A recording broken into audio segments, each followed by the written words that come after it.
Estamos aqui no México, com nossos irmãos mexicanos, e nós temos conosco um especialista, um grande especialista em patologia do México, o Dr. Henrique Volpert Barraza, e ele nos vai contar um pouquinho sobre como é a situação aqui do caso da hepatite C nesse país, que é um país que tem praticamente 100 milhões de pessoas, com muita semelhança com o nosso, e com os problemas que nós temos também no Brasil. Dr. Henrique, um gusto falar com você. E sabemos que você tem uma vida dedicada ao estudo del hígado, principalmente em hepatite C. Nos gostaria de saber um pouco da situação da enfermidade acá em México e de los problemas que ustedes se enfrentan en combater esta enfermedad acá. Yo le puedo decir que la hepatitis C en nuestro país pues se comporta como en todos los países. Es un padecimiento que no da síntomas durante muchísimos años, se le ha llamado una enfermedad silenciosa, y esto ha condicionado problemas para los enfermos en cuanto a la falta de diagnóstico oportuno, lo que va de la mano con una falta de tratamiento oportuno también, y que algunos pacientes se enteran de la enfermedad en estadios muy avanzados, algunos ya con cirrosis o carcinoma de hígado, o porque es tal el grado de insuficiencia hepática que requieren de un trasplante de hígado, y eso es común en todos los países en donde los médicos estamos lidiando realmente con este problema y otros problemas de hepatitis virales también, pero hoy vamos a concentrarnos en hepatitis C. Ahora, doctor, ¿se nos puede decir cuál sería la incidencia de la enfermedad acá sobre la población en México? Esa es una pregunta muy importante, porque los estudios que hay en México hablan, si uno se pone a revisar con cuidado lo que hay en la literatura mexicana sobre todo, es que hablamos de prevalencia. Y entonces decimos que el 1.4% de la población mexicana tiene el virus de la hepatitis C. ¿Y estos números son confirmados por el gobierno de México? Esos números no solo son confirmados por el gobierno de México, sino son varios los estudios que hablan de prevalencias más o menos similares, 1.1, 1.2, 1.4, y como comentábamos hace un momento, la prevalencia puede ser mayor o menor en distintas áreas del país y en distintos grupos sociales. Estos grupos del tendrían a ver país. con la edad de las personas. No solo con la edad, sino en dónde viven, su situación, si están en la población general haciendo su actividad normal, o si están retenidos, por ejemplo, en un centro de readaptación social en donde la prevalencia puede ser mayor. Pero a lo que voy, y regresando a tu pregunta, es que es de tal manera importante que prevalencia en un momento dado pues puede ser utilizado para decir: en México tenemos 1.400.000 enfermos con hepatitis C, la mitad de ellos o más de la mitad no lo saben y por lo tanto andan desarrollando su actividad normal hasta que se hace el diagnóstico, porque van a donar sangre y no pueden donar sangre porque tienen el virus de la hepatitis C, o porque empiezan a tener síntomas de la enfermedad, de la insuficiencia hepática, o porque su médico finalmente les hace una prueba para detectar la hepatitis C. Pero en la Fundación Mexicana para la Salud Hepática, y vengo en esta ocasión invitado por ustedes como presidente del comité científico de esta Fundación Mexicana para la Salud Hepática, desarrollamos un seminario a lo largo de varios años, 2 años o más, y se acaba de publicar en la revista Salud Pública de México, en donde abordábamos el problema de la hepatitis C desde muchos puntos de vista. Desde la percepción de la población general en nuestro país sobre la hepatitis en general y sobre la hepatitis C en particular, hasta el grado de interés que puede existir en los médicos y en el personal de salud. Sí, doctor Enrique, tenemos en Brasil el problema de la falta de pedidos de la parte de los médicos a sus pacientes, que ellos hagan los estudios para detectar la hepatitis C. Acredito que acá debe pasar lo mismo, ¿no? Exactamente. De hecho, una de las actividades principales de la Fundación Mexicana para la Salud Hepática la llamamos Fundepa Educa. Y preparamos diversos contenidos para el público en general. Y luego nos dimos cuenta que deberíamos de hacer esos mismos contenidos para el personal de salud. Uno piensa que en las instituciones de salud el médico está pendiente y pensando en hepatitis, y la verdad es que no ocurre así. El enfermo no tiene ninguna sintomatología del hígado. El paciente no refiere si tiene o no algunos factores que pudiéramos considerar factores de riesgo, pero el médico no lo investiga, no lo pregunta. ¿Por qué no lo hacen? Porque si el paciente llega, ¿por qué no lo hacen? No sé, pero yo me quiero imaginar que si el paciente que yo estoy viendo enfrente viene con otra sintomatología, viene porque tuvo un accidente y tiene una fractura, viene porque es una mujer que está en trabajo de parto, etcétera, no preguntan factores de riesgo que serían indispensables preguntar. Uno muy sencillo: ¿ha tenido alguna transfusión de sangre antes de 1995? ¿O se ha hecho piercing o tatuajes en condiciones no higiénicas? ¿O tiene una vida sexual que pudiera considerarse de riesgo? Preguntas muy sencillas que debieran estar en el interrogatorio de todos los pacientes.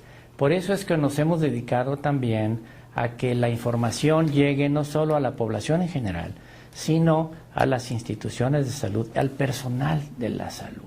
Yo pienso que el tamizaje para hepatitis C debiera de hacerse en pacientes que, aunque vengan por otra razón, tienen algún factor de riesgo, y poder hacer la detección a tiempo. Porque, como ustedes lo saben muy bien en Brasil, si el diagnóstico se hace de manera temprana, antes de que haya cirrosis, antes de que haya hepatitis crónica con insuficiencia hepática, las posibilidades de tratamiento, primero, son mejores, son más baratas que si esperamos a que el enfermo requiera de un trasplante de hígado. Claro. Imaginamos que los nuevos remedios estén disponibles ya acá para la población de México, los inhibidores de proteasa. ¿Ya son una realidad acá en México o todavía no?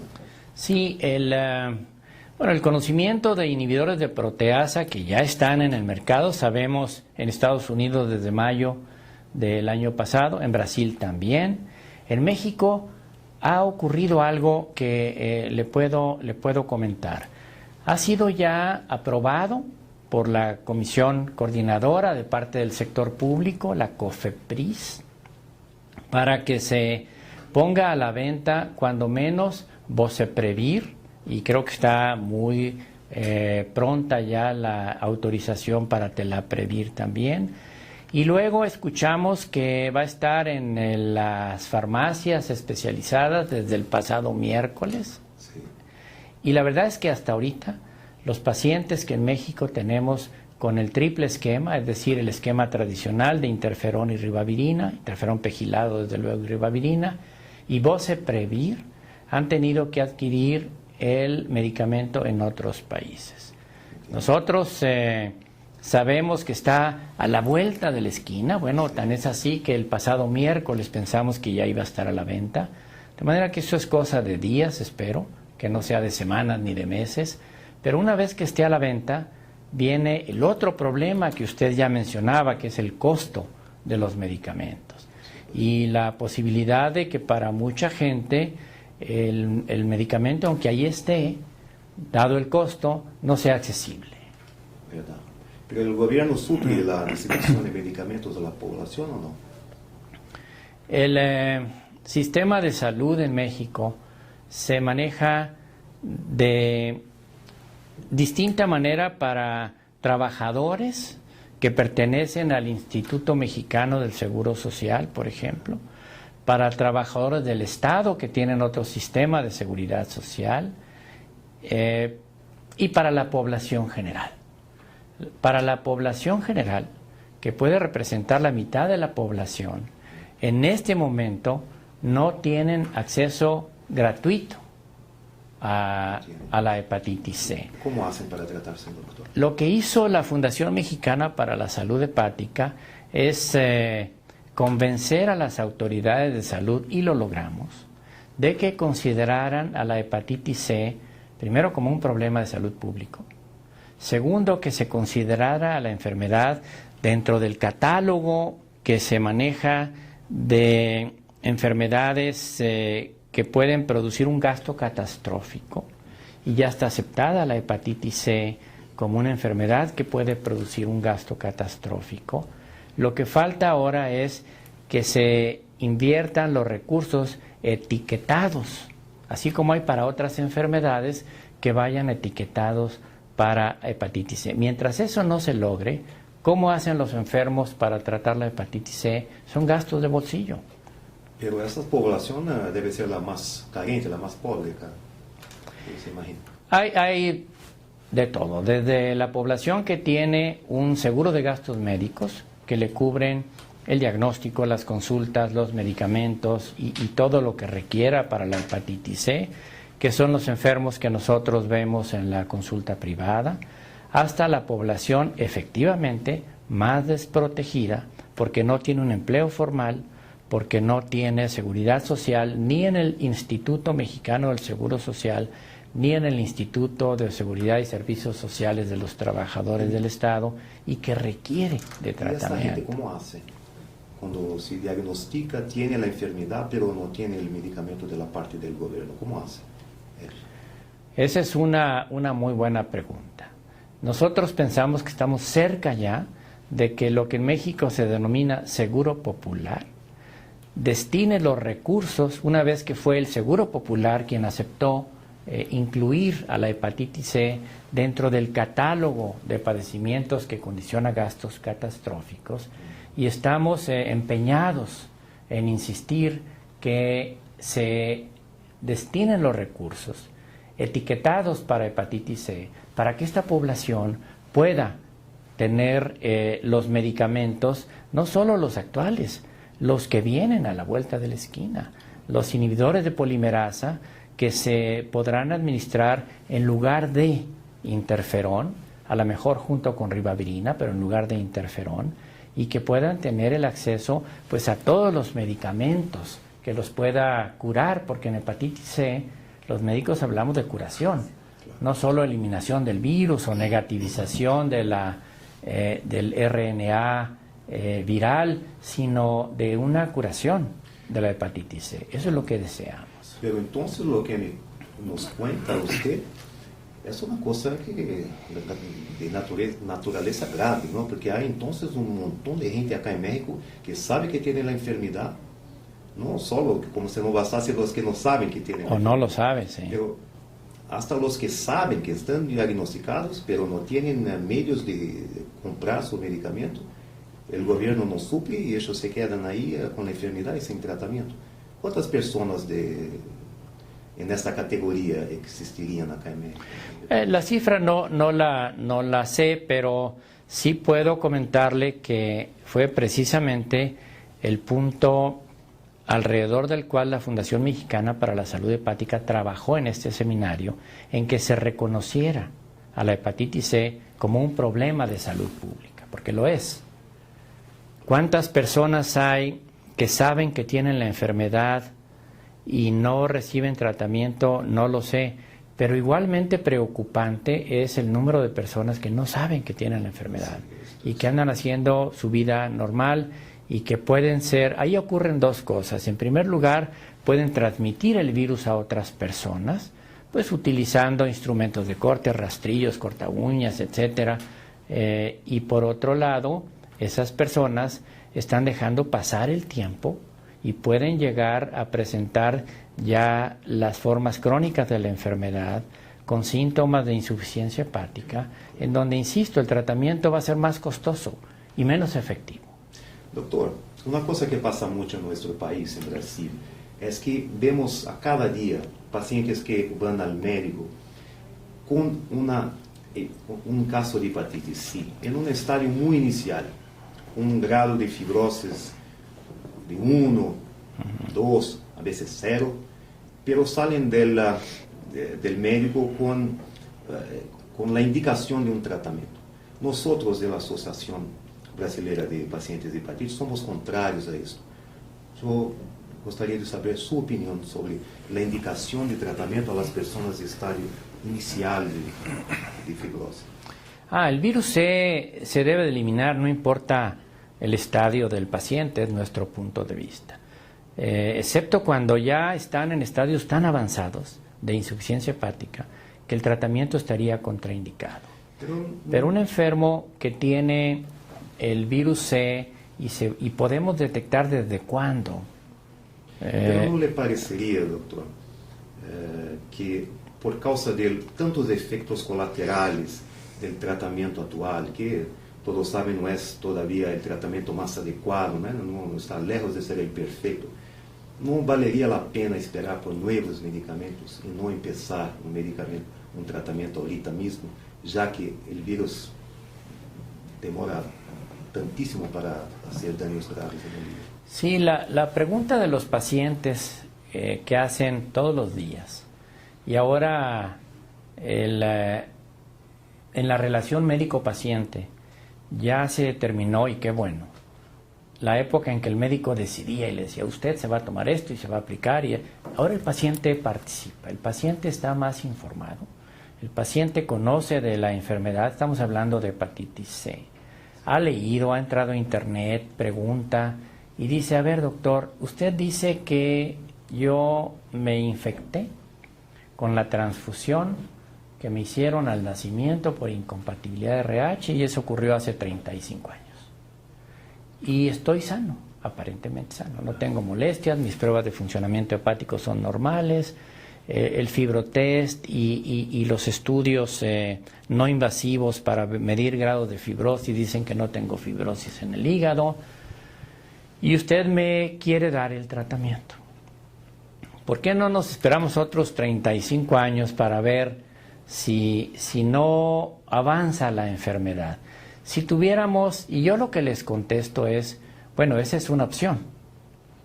Yo prefiero eliminar el virus con un tratamiento que sí tiene efectos colaterales, que el paciente puede ayudarnos a sobrellevar, a controlar, sobre todo los del inicio del padecimiento, del tratamiento, cuando son, pues usted los conoce muy bien, molestias muy semejantes a un estado gripal, que pueden ellos incluso adelantarse a esas molestias tomando uno u otro medicamento analgésico o antipirético, y que el médico esté muy pendiente de los efectos colaterales que el enfermo no se va a dar cuenta, pero que van hacia más adelante en cuanto a la alteración, que usted también conoce muy bien, en los niveles de hemoglobina, de leucocitos, de neutrófilos totales, de plaquetas, en fin, y que puede uno ir previendo y tratando cuando se presentan.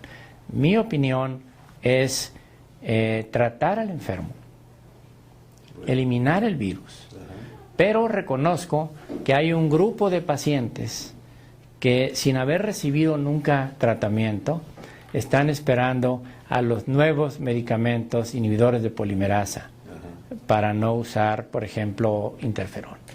Y luego hay otros enfermos que han sido refractarios al tratamiento, ya sea porque hayan eliminado el virus y luego tenido una recaída o porque nunca han respondido al tratamiento, que están esperando estos nuevos medicamentos. Pero me parece que sin tener las respuestas que el enfermo requiere, decirle, mire, tiene 30 años con el virus, no le ha hecho ningún daño o muy poco daño y sus pruebas son normales, no le voy a dar el tratamiento, voy a esperar. Me parece que colocaría yo al enfermo en una posición, pues cuando menos de duda, porque no tenemos esa bola de cristal que nos permita decir, vamos a esperar nosotros 30 años y a ver qué ocurre.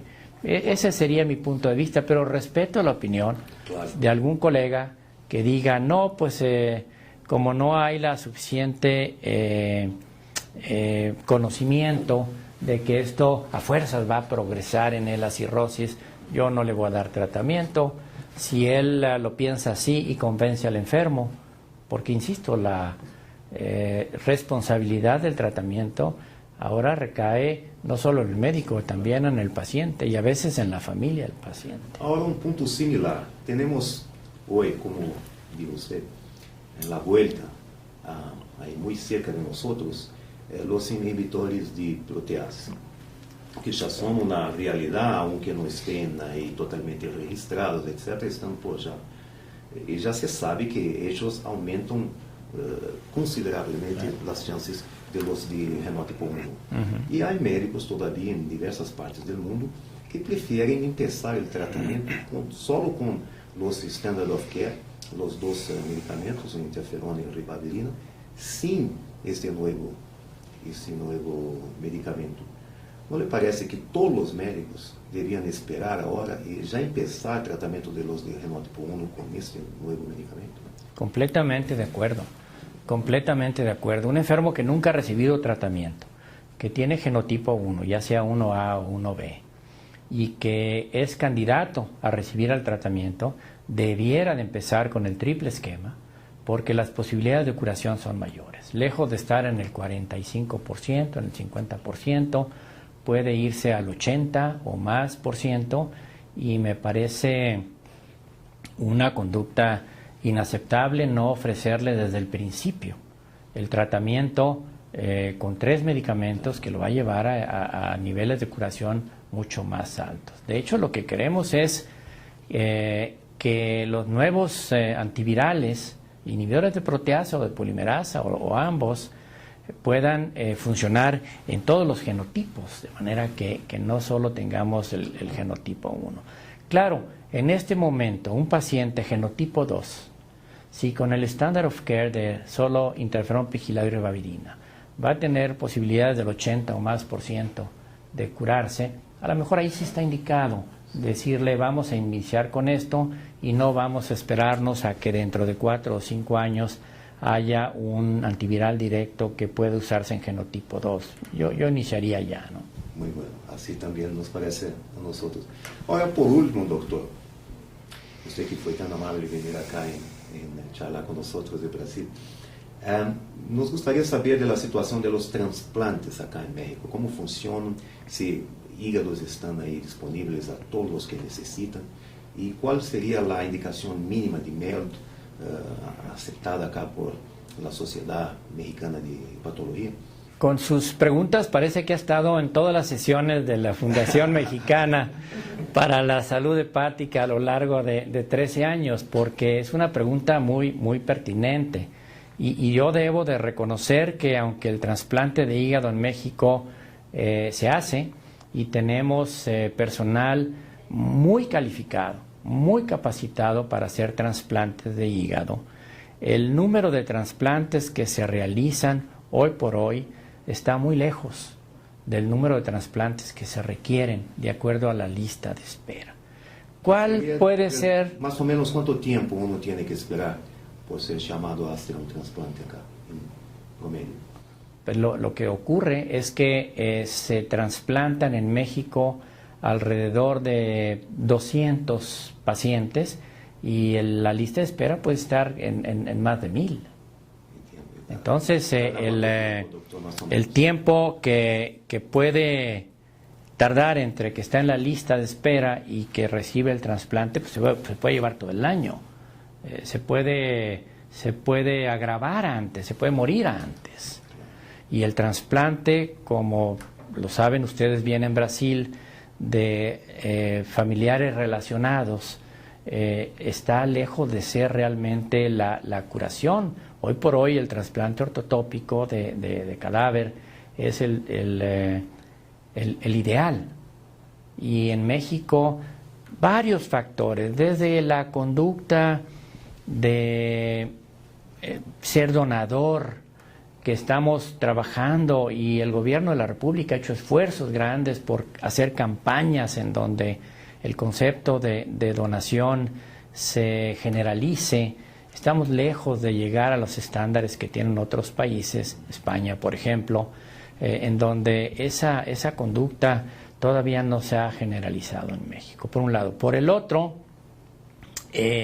sabemos que tenemos problemas incluso en el mismo mecanismo de asignación de órganos cadavéricos para ser trasplantados, y México requiere, y ese es un punto de vista individual, no de la Fundación Mexicana para la Salud Hepática, requiere de hacer una campaña mucho más vigorosa para el trasplante de órganos. Y hablo no solo de hígado, también hablo de riñón y de corazón y de pulmón.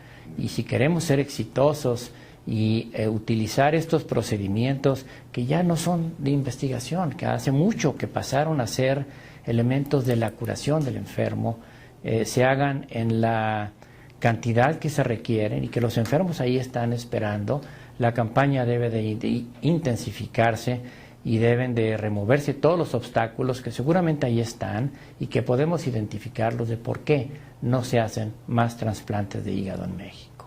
Doctor, muy bueno. Quisiéramos agradecerle muchísimo la amabilidad que ha tenido de venir a hablar con nosotros y aclarar sobre la situación del combate a hepatitis C acá en México. Y está ahí desde ya invitado a venir a nuestro país y está con nosotros en esta lucha que todos tenemos contra esta grave enfermedad. Muchísimas gracias. Yo le agradezco también el haber estado aquí en México con nosotros y permitirnos pues comentar con usted problemas que son comunes en nuestros dos países para los enfermos con hepatitis C.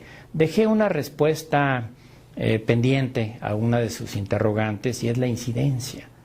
Cuando yo le comentaba que los estudios que más se tienen en México son de prevalencia, en el artículo que está publicado y que me gustaría que se pudiera llevar en Salud Pública de México, ahí se hacen cálculos de una incidencia de aproximadamente 36,000 nuevos enfermos cada año con hepatitis C.